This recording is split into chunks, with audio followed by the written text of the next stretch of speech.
তুমি কষা যোগ করে বানাইছি, তুমি না করে বানালে না নাকি? আসসালামু আলাইকুম। তো অনেকে আমার মেসেঞ্জারে বলছেন যে আমি পাটিসাপটা যে ঠাস ঠুস বানাইলাই কেমনে বানাই এটা রেসিপি দেওয়ার জন্য।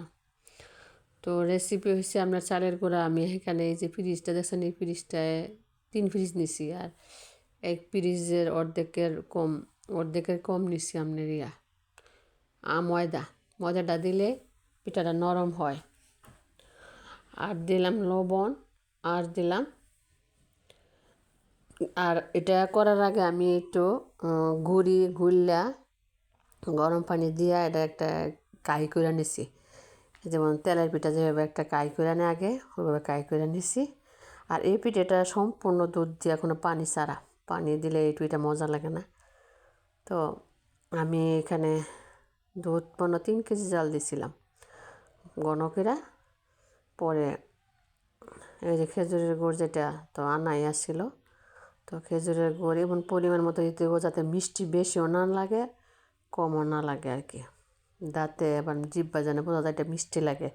আর যারা ডায়াবেটিস তারা একটু কম দিতে পারেন, যারা মিষ্টি বেশি খান তারা একটু মিষ্টি বেশি দিতে পারেন। তো আমি পিঠাটা আমি সবসময় দুধ ছাড়া পিঠা বানাই না, একেবারে সম্পূর্ণ দুধ দিয়ে আমি পিঠাটা কাই করি। আর যারা তেলের পিঠা বানান, আপনারা অনেকে বলছেন যে আপা আন্টি ফুপি তুমি দিদি বাবা দেখছি পাটিসাপটা বানাই লাও, কেমনে বানাও এটা একটু দেখায় ভিডিও দিও চাই। পরে ভাবলাম যে আমারও ইচ্ছে হচ্ছে আজকে ঠান্ডার দিন কিছু খাওয়ার জন্য। তো দুধও গড়ে ছিল, জাল দিয়া লাইছি, জাল দিয়া তো বানাই লাইলাম। তো এই যে মানে এখানে অনেকক্ষণ মরতেইব, যখন দেখবেন যে আসলে গুড়ির কারণ আগে তো কাইটা কইরা নিছিলাম জাল দিয়া, একটু কাইটা কইরা নিয়ে পরে কিন্তু চালের গুঁড়া যা আছে সব ডালছি। তো এখানে আরেকটা জিনিস অ্যাড করব। অ্যাড হলো পোলার চাল কতগুলি ভিজাইয়া ব্লাইন্ডার করে রেখে দিছিলাম খিসার লেগে, প্লাস এটার সাথে মিক্সড করলে কি একটা স্যান্ট আসে, কম্বিনেশনটা দুধের আর এই যে চালের গুঁড়ার আর পোলার চালের গুঁড়ার একটা কম্বিনেশন আসে, খুব টেস্ট, গন্ধটা খুব ভালো আসে, স্মেলটা অনেক ভালো আসে। সেই জন্য আমি একটু সবসময় একটু এই পাটিসাপটা বানালে আমি একটু পোলার চালের ব্লাইন্ডার কইরা দিই, মানে মজার জন্য, সেন্টের জন্য। তো দেখেন আমি আসলে এটা তখন মরতে পারবো না, আমার হাতে তো জোর নাই। এই যে মানে চালের গুঁড়া আমি যে পোলার চাল যে করে রাখছিলাম ব্লেন্ডার, এই যে দিলাম। তো এখানে অর্ধেক দিব খিসার মধ্যে, অর্ধেক এটা দিব সেন্টের জন্য। আর দুধও দিয়ে দিতেছি, দুধও কম হইতেছে, মানে এটা তো গুলার ব্যালেন্স রাখতে হইব। ব্যালেন্স না রাখলে তো বেশি বাড়ি হলে হইতো না, আবার কম বাড়ি পাতলা হইলে হইতো না, এটা একটা ব্যালেন্স আছে। তো আমি মরতে দেখা যায় গুড়ি কমে না আমার। আমি সবসময় সহজ কামটা বেশি করি। ব্লেন্ডার আছে, ব্লেন্ডার দিয়ে লাইছি, ব্লেন্ডারটা দেখালে আপনি স্কিপ করে গেছি। তো এটা ব্লেন্ডার দিয়ে লাইছি, ব্লেন্ডারে আপনার 2 মিনিটে একেবারে ফিনিশিং হয়ে গেছে। এই দেখেন, এই যে একদম এটা এমন একটা বাটা রয়েছে, সেরকম আপনি যতক্ষণ পারেন বানাতে পারবেন, কোনো সমস্যা হইতো না। সুন্দর একটা এই যে বাটার তৈরি হয়ে গেছে তো এখন এই যে আমি খিসা তৈরি করব। এই যে আবার একটা জিনিস বাকি রয়েছে, ঘি। এটার আসল রহস্য হয়েছে আপনার ঘি দিতে হইব। আর আমার অরিজিনাল ঘিটা শেষ হয়ে গেছে পরে আমি বাজার থেকে যে গাওয়া ঘিটা যে বসে, এটা কিন্তু আসলে সেন্ট করে না, আসলে অরিজিনাল যে ঘিটা এটা সেন্ট করে না। তো এটাতে আমি রেখে দিলাম। এখন খিসাটা করবো আমি সুজি দিয়া, আর হচ্ছে পোলার চালের যে গুঁড়িটা আপনার ব্লেন্ডার করছি, তো ঘি দিয়া দিছি। ঘি দিয়ে তারপরে আপনার এলাচ, দারচিনি আর হচ্ছে তেজপাতা দিয়ে এটা ভাজা তারপরে যে সুজিটা আছে না, সুজিটা এটা ভালো করে ভাজবো।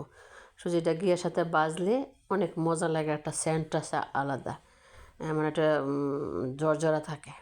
তো আমি এটাতে সুজি দিয়ে ভাজা নিয়েছি, কারণ ভিডিওটা বড়, এটা তো আগে পরে হইতে পারে, তারপর আপনারা দেখে নিন। আমি যেভাবে বলছি এইভাবে যদি আপনারা করেন পাটিসাপটা পিঠা, আমার আশেপাশে অনেকে আর পাটিসাপটা পিঠা বানাইতে পারে না, আমি কনফার্ম। তারপরও আমার আত্মীয় স্বজনে বেশিরভাগই বানাইতে পারেন না, আমি মানে বানাই দিই। আর যাই হোক, কারণ হচ্ছে পারি, আর আমি চেষ্টা করি যে জিনিসটা আমি করলে পারবো, আমি কোনো কিছু দেখা করি না, আমার মাথার ব্রেনে যা আসে আমি সেভাবেই করি। তো ওই যে সুজি যেগুলি রেডি করে রাখছি, যে সুজি দিয়ে বাইজা এক হাতে তো সমস্যা আর কি, যে সুজিটা ভালো করে ভাজবো, বাইজা তারপরে আপনার দুধটা দিয়ে দিব। দুধটা দেওয়ার পরে দুধ আর হয়েছে যে চালের গুঁড়া ফাঁকিটা করছি যে পোলার চাল, এটার সাথে একসাথে কম্বিনেশন করবো, কম্বিনেশন করে মিক্সড করে পরে ওই এটাতে দিয়ে দিব আর কি। তো দিয়ে দিলে এই যে দুধ আর এই যে লবণ একটু দিতে হইব, কারণ এটা মিষ্টি যাতে বেশি লবণ দিলে আর ভালো লাগতো না, মানে এটা নামমাত্র লবণ দিতে হইব। তো আমি আবার এটা মিক্সড করে পরে দিয়ে দিব আর কি। ভিডিওটা অনেক বড়, কারণ এটা তো আপনারা দেখাইতে হইব যে আমি এটা কীভাবে করছি, এটা ছোটো ভিডিও মানে এটা বোঝা যাইতো না আর কি, একটা বাকি থাকবে একটা বাকি থাকতো না। ওই দেখেন আমি দুধের সাথে মিক্সড করছি চালের গুঁড়াটার সাথে, আমি দুধ কিন্তু অনেক ঘন জাল দিছি, আমি কিন্তু এনে অনেক দুধ নিছি, 4 কেজির মতো দুধ নিছি।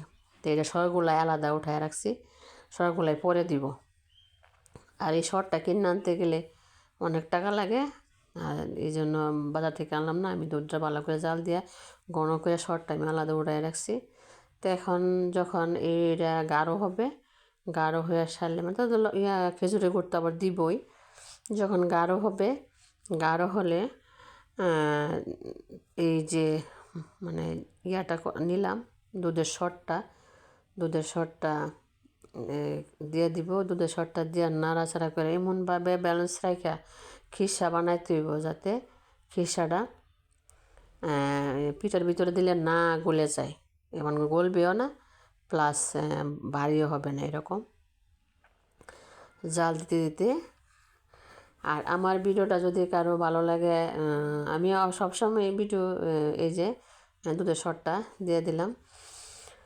তো আমি যেভাবে আপনার এই যে পাটিসাপটা বানাইছি, আমার মেসেঞ্জারে অনেকে কইছে যে বিদেশে থাকে অনেকে করতেছে, আন্টি ফুফু খালাম্মা এই আপা আমার আপনি যে পাটিসাপটা পিঠা বানান এটা একটু রেসিপিটা দিয়েন। তো ভাবলাম যে আজকে ভালো করে রেসিপিটা দিলে সবাই যেহেতু এটা পছন্দ করতেছে, জানতে চাইতেছে, তো আমার ইচ্ছা এই যে সুন্দর, মানে এটা সম্পূর্ণ দুধ দিয়ে বানাইতে হবে, দুধ ছাড়া এটার কোনো বিকল্প নাই, মানে মজা লাগতোই না দুধ ছাড়া। তো এইভাবেই আপনার অনেকক্ষণ ভালো করে নাইরা, মানে এই যে দেখছেন ঘন হইতেছে এরকম, দেখেন পরে না আবার পাতলাও না আবার এত ঘনও না, এইভাবে মানে পরিমাণ মতো আপনি যতটুকু বানাইবেন, কতটা পিঠা বানাইবেন এই পরিমাণ মতো আপনি খিসা দুধ, বেশি হইলে সমস্যা নাই, বেশি হইলে আপনি ইয়াতে ডিপে বক্স করে রেখে দেবেন, আবার যেদিন বানাইবেন সেদিন আপনি বানাইতে পারবেন, খুলে বাক করে রাখবেন, পরে পিঠা বানানোর সময় দিয়ে দিবেন। আমার বেশি হলে আমি বক্সে রেখে দিই, ডিপে রেখে দিলে পরে বানানোর দেখা বিকালে বানাবো, সকালে বের করে রাখি, একটু হালকা আবার গরম করে বানাই নিই, এটা আপনি রিজার্ভও রাখতে পারবেন, ফ্রিজে কোনো সমস্যা নাই। তো আমার ভিডিওটা অনেক বড় হয়ে গেছে, কিন্তু কিছু তো করার নাই, এটা আপনারা এই যে সুন্দর দেখছেন, আমি আর কিচ্ছু করি নাই। আর এটা বেশিরভাগ চেষ্টা করুন ফ্রাই প্যানে বানাইবার না, ফ্রাই প্যানে না বানাইতে পারলে লোহার কড়াই আছে, লোহার কড়াইয়ে বানাবেন, দেখবেন অনেক সুন্দর। এই যে আমার আর কিছু অনেক মানুষের যে কী কষ্ট করে কেমনে বানায়, কেমনে কি মানে এটা কেমনে হয় না, এমন হয় না। আমি কিন্তু এই পিঠার মাঝে একটু ময়দা দিছি, ময়দা দিলে সুবিধা থাকে, পিঠাটা নরম থাকে, আপনার এরপরে বেশি থাকলেও বানায়, বেশি রাখলেও ডিপে রেখে দিলে বা নর্মালে রেখে দিলে 3-4 দিন আনারসে খাওয়া যায়, কোনো সমস্যা নেই। তো আমার ভিডিওটা যদিও কারো ভালো লাগে, আবার ভিডিওটা বড় হয়ে গেছে, তখন কী করবো, কারণ সবাই তো মূল রেসিপিটা চায়। তো আমি এটা আপনি যদি লাল করতে চান বেশি করে গুড় দিতে পারেন, দুধ কম দিয়া এটাও পারেন। আমি কিন্তু দুধ আর হচ্ছে খেজুরের গুড় ব্যালেন্স রাখা যাতে টেস্ট লাগে সেই অনুসারে আমি পিঠাটা গুলছি, আমার পিঠাটা বানাইতেছি সুন্দর। কোনো মানে আমি দেখা গেছে আধা ঘন্টায় 100 পিঠা বানানো আমার জন্য কোনো ব্যাপার না। আর চুলা সবসময় মিডিয়াম